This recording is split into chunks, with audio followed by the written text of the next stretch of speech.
नमस्कार सबाई केमन आছেন आशा करी सबाई भालो आছেন। ता आजके सकाल बेला हलो सबाइर जन्य डिम पाउरुटी करिलाम और साथे सस दिছিলাম। ता डिम पाउरुटी देওয়া सस দিয়ে खाते किन्तु खूब भालो लागे।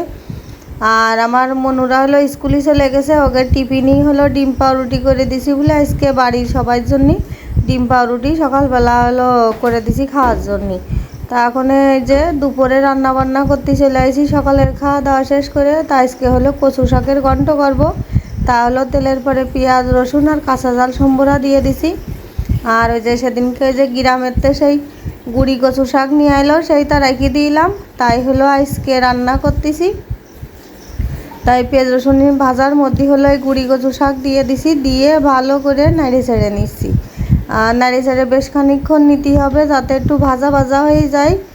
আর এই যে দেখেছেন শাক কতখানি ছিল কতখানি হয়ে যাচ্ছে, আস্তে আস্তে কমে যাচ্ছে। আর হলো ভালো করে না ভাজলি পরে মানে একটু ভালো লাগে খাতি আর কি, ভালো করে যত ভাজা হয় তত ভালো লাগে। আমি কিন্তু কচু শাকের মধ্যে হলুদ লবণ দিয়ে দিছি, দিয়ে আরও বেশ খানিকক্ষণ ভালো করে ভাজবো। আর হলো তারপরে একটুখানি জল দিয়ে দেব। আর এই যে দেখেছেন বেশ সুন্দর করে ভাজা হয়ে গেছে। আর খানিকক্ষণ ভাজলি মনে হয় ভাজা তাই খাওয়া যেত। তারপরেও ডাঁটাগুলো আস্তে আস্তে থাকবে না বলে আমি একটু জল দিয়ে দেব। তাই যে জল দিয়ে দিছি, দিয়ে একটু ঢাকা দিয়ে দেব। দিলি পরে ওই কচু শাক সব ডাঁটা টাটা সব সেদ্ধ হয়ে যাবে না, একদম গুটিয়ে যাবে না। আর এই কচু শাকের ঘন্ট কিন্তু খাতে খুব ভালো লাগে। আর আমাকে বাড়ির সবাই খুব খাতে পছন্দ করে। আর এর মধ্যে কিন্তু চিংড়ি মাছ দিলে দেওয়া যায়, আমি চিংড়ি মাছ দিই না কারণ হলো আমার অ্যালার্জির সমস্যা আছে। আর এদিকে হলো দুধ জাল দিয়েছি, তা দুধ উতল এসে গেছে, এক উতল এসে গেছে। আর এক উতল দিয়ে তারপরে দুধটা হলো ঠান্ডা করতে রেখে দেবো। আর আমি হলো দুধটা জাল দিছি রাইস কুকারে। আর এদিকে কিন্তু শাকের ঘন্ট হয়ে গেছে, দেখেছেন বেশ ভাজা ভাজাও হয়ে গেছে। এদিকে কিন্তু কোনো রসও নেই, শাকে যে জল দিছিলাম সেই জল টল কিছুই নেই, সব শুকিয়ে গেছে।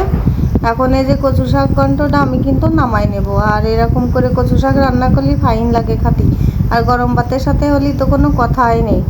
আর এই যে কচু শাকটা আমি এখন গামলার মধ্যে উঠে দিয়ে দিছি, ধুয়ে তারপরে আবার ডিমের ঝোল রান্না করব। আর হলো এই যে এখন কিন্তু ডিমের ঝোলটা হলো মানে রান্না হয়েই গেছে, এটা রান্না করা দেখায়নি।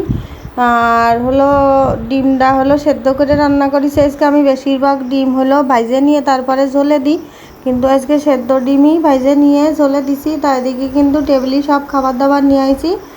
আর হলো এদিকে কচু শাকের ঘন্ট, আর এদিকে আলু দিয়ে ডিমের ঝোল করেছি। আর এদিকে মনিরাও কিন্তু স্কুলের থেকে চলে এসেছে, ওদের ভাত খাতি দিয়ে দেবো। আর এই যে গরম গরম ভাত, আর এদিকে কচু শাকের ঘন্ট আর ডিমের ঝোল। তা এখন এই যে ওকে থালে আমি ভাত বেরিয়ে দেবো। আর বড় মনু কচু শাক তো খাবে না, কিন্তু ছোটো মনু আর কচু শাক খাতে চায় না, তাই দিয়ে ওরে আর কচু শাক দেবো না। আর লেবুও নিয়ে আইছি, মানে কচু শাক তো ওই জন্যই লেবু রাখিছি, যদি গাল চুলকোই তাহলে লেবু খালি পরে আর গাল চুলকোনোর ভয় থাকে না, বুঝেছেন। আমার এই ভিডিওটা যদি আপনাদের কাছে ভালো লেগে থাকে তাহলে কিন্তু অবশ্যই লাইক কমেন্ট শেয়ার করবেন, সাবস্ক্রাইব করবেন। সবাই ভালো থাকবেন, টাটা।